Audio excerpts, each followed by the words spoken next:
بسم اللہ الرحمن الرحیم۔ السلام علیکم ورحمۃ اللہ وبرکاتہ۔ دوستو، میں امید کرتا ہوں آپ سب خیریت سے ہوں گے۔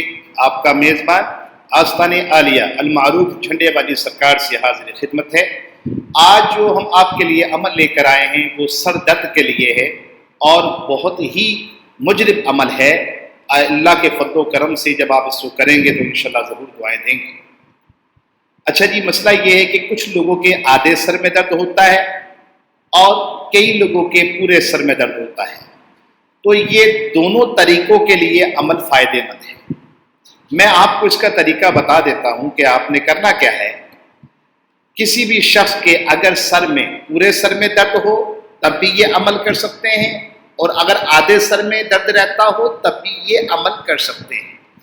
تو کرنا یہ ہے آپ نے کہ اگر جس مریض کے اوپر یا گھر میں کسی بھی فرد کے اوپر اگر سر میں درد ہے، آدھا یا سر کا پورا درد، تو آپ نے 7 سے 11 مرتبہ سورہ اخلاص پڑھنی ہے۔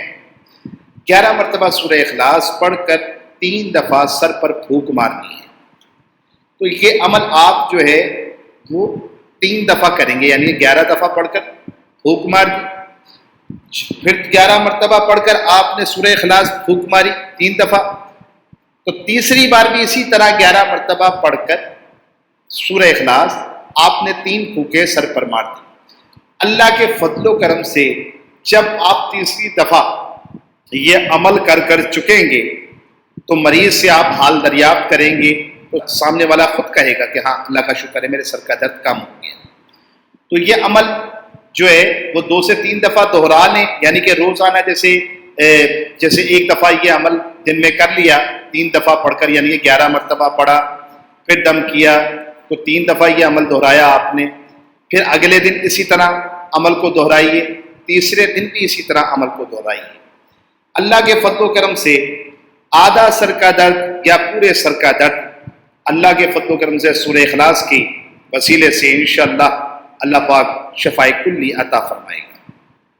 یہ جو عمل ہے یہ میں نے جو میرے دیکھنے والے ناظرین ہیں ان کے جسے کہتے ہیں گھر میں عموماً یہ بچوں کے، بڑوں کے، خواتین کے، بہن بیٹیوں کے عموماً ہو جاتا ہے، تو وہ اس عمل سے استفادہ حاصل کر سکتے ہیں۔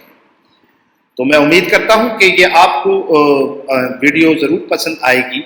میرا مقصد جو ہے مخلوق خدا کو فیض پہنچانا ہے، اور میں آپ سے امید کرتا ہوں کہ آپ میرے حق میں دعا کریں گے، اور میں آپ کے لیے دعا گو ہوں کہ اللہ تبارک و تعالی آپ کو شفائے کاملہ عطا فرمائے۔ آمین۔ السلام علیکم ورحمۃ اللہ وبرکاتہ۔